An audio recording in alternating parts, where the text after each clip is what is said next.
Assalamualaikum warahmatullahi wabarakatuh. Perkenalkan saya Indra Rayhan Pratama. Saya dari 11.4. Di sini saya akan menjelaskan materi sejarah, di antaranya POC, Republik Batak, pemerintahan Inggris di Nusantara, tanam paksa, Republik Pintu Terbuka, dan politik etis. Yang pertama adalah POC. POC adalah kongsi dagang yang dibentuk oleh Belanda pada tanggal 20 Maret tahun 1602. Latar belakang didirikannya POC adalah karena adanya persaingan antar pedagang Belanda dan juga ambisi Belanda untuk menguasai rempah-rempah yang ada di Indonesia. Tujuan utama didirikannya POC adalah untuk memonopoli sistem rempah-rempah yang ada di Indonesia dan untuk mengurangi persaingan antar pedagang Belanda dan untuk menandingi persaingan dengan pedagang bangsa Eropa lainnya, dan untuk memegang kekuasaan atas kerajaan-kerajaan yang ada di Indonesia. Tetapi POC dalam perkembangannya bertindak seperti sebuah negara, yang dimana POC hanya dijadikan sebagai wakil pemerintahan kerajaan yang ada di Indonesia. Dan POC juga memiliki hak istimewa atau disebut hak oktroy. Di antaranya hak untuk mencetak uang sendiri, hak untuk memelihara angkatan perang, hak untuk memerintah negara yang diduduki, dan hak untuk melakukan perjanjian dengan raja-raja, dan hak untuk memonopoli perdagangan rempah-rempah. Dan pada tanggal 31 Desember, tepatnya tahun 1799, POC dibubarkan karena banyaknya pegawai POC yang melakukan korupsi. Dan selanjutnya adalah Republik Batak. Pada tahun 1795, Prancis menyerbu Belanda, dan muncullah kaum patriot yang membuat Raja William V harus melarikan diri ke Inggris. Dan pada akhirnya Belanda pun berhasil dikuasai oleh Prancis. Dan Prancis pun membuat sebuah pemerintahan yang bernama Republik Batak, yang dimana pemerintah Indonesia pun berada di bawah kekuasaan Republik Batak. Kemudian Raja William V membuat sebuah surat yang bernama Surat Kew, yang berisi tentang bahwa Belanda menyerahkan sebagian wilayahnya kepada Inggris, bukan kepada Prancis.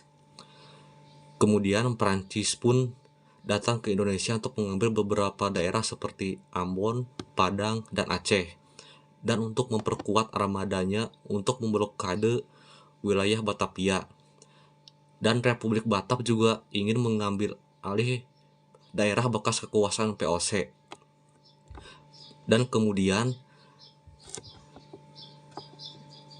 Louis Napoleon pun menunjuk Daendels untuk menjabat sebagai gubernur jenderal Belanda di Indonesia yang berlangsung dari tahun 1808 sampai 1811. Dan tugas utamanya adalah mempertahankan Pulau Jawa dari Belanda, menghapus feodalisme, dan menjadikan masyarakat Indonesia lebih produktif, dan mengeluarkan kebijakan dalam bidang pertahanan dan keamanan, peradilan, politik, pemerintahan, dan sosial ekonomi. Setelah Daendels dipecat, kemudian ia diganti oleh Jenses. Namun kinerja Jenses tidak sesuai yang diharapkan. Inggris kembali menyerang Batavia pada tanggal 4 Agustus tahun 1811, dan pada tanggal 26 Agustus 1811 Batavia berhasil dikuasai oleh Inggris, dan pada tanggal 18 September 1811 Belanda mengakui kekalahannya kepada Inggris. Yang selanjutnya adalah pemerintahan Inggris di Nusantara. Pada tahun 1811, tepatnya tanggal 18 September, dimulailah kekuasaan Inggris di Nusantara. Pada saat itu, Raffles diangkat sebagai penguasa Inggris di Nusantara. Dan Raffles menerapkan 3 kebijakan dalam pemerintahannya, diantaranya menghapus segala bentuk kerja rodi dan penyerahan. Yang kedua, peranan bupati sebagai pemungut pajak dihapus. Dan yang ketiga, tamu adalah milik pemerintah. Kemudian Raffles membuat kebijakan dalam berbagai bidang, contohnya dalam bidang politik, pemerintahan, sosial, dan ekonomi. Yang pertama, kebijakan dalam bidang politik dan ekonomi. Di antaranya, menjalin hubungan baik dengan penguasa lokal, membagi Pulau Jawa menjadi 18 keresidenan, dan mengangkat para bupati sebagai pegawai pemerintah. Yang kedua, kebijakan dalam bidang sosial dan ekonomi. Di antaranya, menghapus segala bentuk penyerahan wajib, menghapus sistem kerja rodi dan perbudakan, menjual tanah kepada swasta dan melanjutkan penanaman kopi, dan yang keempat, memberlakukan sistem sewa tanah. Oleh karena itu, Raffles memberlakukan sistem sewa tanah dengan ketentuan sebagai berikut. Di antaranya, petani harus menyewa tanah meskipun ia pemilik tanah tersebut. Yang kedua, harga sewa tanah tergantung dengan kondisi tanah. Dan yang ketiga, pembayaran dilakukan dengan uang tunai. Namun dalam pelaksanaannya, kekuasaan Raffles mengalami banyak kendala seperti kurangnya pengawasan pemerintah, peran kepala desa dan bupati lebih kuat dibanding residen Inggris, dan sulit lepas dari budaya penjajah. Pemerintahan Inggris yang dijalankan Raffles pun kurang memuaskan dalam memberikan keuntungan bagi Inggris. Dan pada tahun 1815, Raffles diganti oleh John Pendle. Namun tidak lama setelah Raffles diganti, Pulau Jawa harus diserahkan kembali kepada Belanda pada tahun 1816. Selanjutnya adalah sistem tanam paksa di Indonesia. Pada tahun 1829, Van den Bosch mengusulkan usulannya kepada Raja Belanda mengenai sistem politik dan ekonomi. Menurutnya, untuk memperbaiki sistem perekonomian Belanda, harus dilakukan penanaman tanaman yang laku di pasar dunia. Menurut Van den Bosch, penanaman ini diberlakukan dengan cara kerja rodi, dan konsep Van den Bosch ini dikenal dengan tanam paksa. Secara rinci, tanam paksa diatur dalam lembaran negara tahun 1834 nomor 22. Di antaranya, petani harus menyediakan 1/5 luas tanah miliknya, dan tanah yang digunakan harus bebas pajak, dan hasil panen harus diserahkan kepada pemerintah, dan para pekerja diawasi oleh penguasa pribumi, dan para penguasa pribumi mendapat bonus dari pemerintah Belanda. Semakin banyak hasil setoran pertanian yang diberikan, maka semakin besar pula bonus yang didapat oleh para pribumi.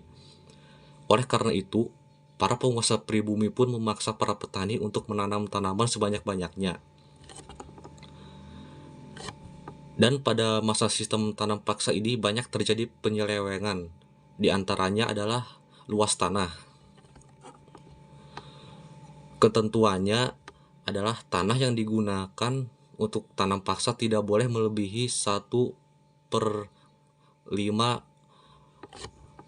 luas tanah pertanian. Namun dalam pelaksanaannya malah lebih dari 1/5 tanah milik petani. Sistem tanam paksa memang telah memperbaiki perekonomian Belanda. Namun pelaksanaannya yang tidak manusiawi menimbulkan pro dan kontra di kalangan elit politik Belanda. Kemudian pada tahun 1860 terbitlah 2 buah buku yang semakin mendorong pro dan kontra tanam paksa. Kedua buku tersebut berjudul Social Contraction, karya Prensen van den Put dan Max Havelaar, karya Edward Douwes Dekker. Sejak terbitnya kedua buku tersebut, sistem tanam paksa mulai dihapus dan digantikan dengan sistem ekonomi liberal. Selanjutnya adalah politik pintu terbuka. Politik pintu terbuka adalah kebijakan politik di mana perekonomian Indonesia dibuka kepada pihak-pihak swasta untuk mendorong pertumbuhan ekonomi dan meningkatkan kesejahteraan. Latar belakang politik pintu terbuka adalah penyimpangan tanam paksa yang membawa penderitaan rakyat dan berkembangnya paham liberalisme dan kemenangan kaum liberal dalam parlemen Belanda. Kebijakan politik pintu terbuka pada tahun 1800 dan pada tahun 1870 sistem tanam paksa dihapus dan ekonomi diserahkan kepada pihak-pihak swasta. Dan pemerintah Hindia Belanda hanya sebagai pengawas dan penunjang fasilitas yang menunjangi dan ditandai dengan dikeluarkannya Undang-Undang Agraria dan Undang-Undang Gula pada tahun 1870. Dan pelaksanaan politik pintu terbuka berkembang di perkebunan-perkebunan di Indonesia, diantaranya perkebunan tembakau, perkebunan tebu, perkebunan kina, perkebunan karet, dan perkebunan kelapa sawit. Dan para investor membangun sarana dan prasarana seperti jalan raya, irigasi, jalur kereta api, dan jembatan.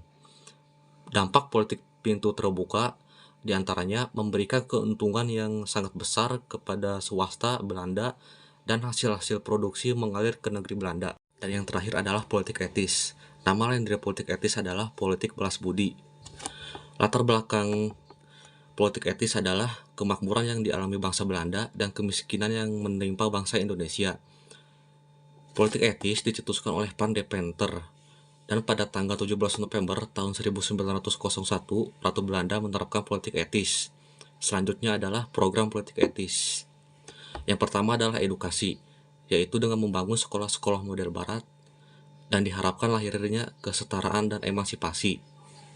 Yang kedua adalah irigasi, yaitu dengan membangun saluran-saluran irigasi dan sarana pertanian. Yang ketiga adalah transmigrasi, yaitu dengan melakukan perpindahan penduduk keluar Pulau Jawa. Yang ketiga adalah penyimpangan dalam politik etis, yang diantaranya adalah edukasi, yaitu hanya untuk mendapatkan tenaga kerja didik yang upahnya rendah. Yang kedua adalah irigasi, yaitu hanya untuk mengairi perkebunan-perkebunan milik Belanda. Yang ketiga adalah transmigrasi, bukan untuk memberatakan penduduk, tapi untuk memenuhi tenaga kerja di perkebunan luar Jawa. Dan yang terakhir adalah dampak politik etis.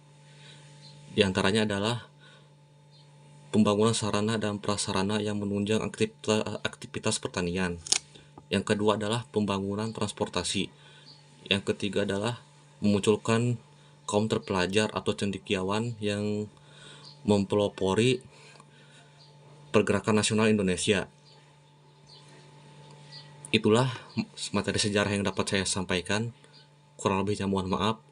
Wassalamualaikum warahmatullahi wabarakatuh.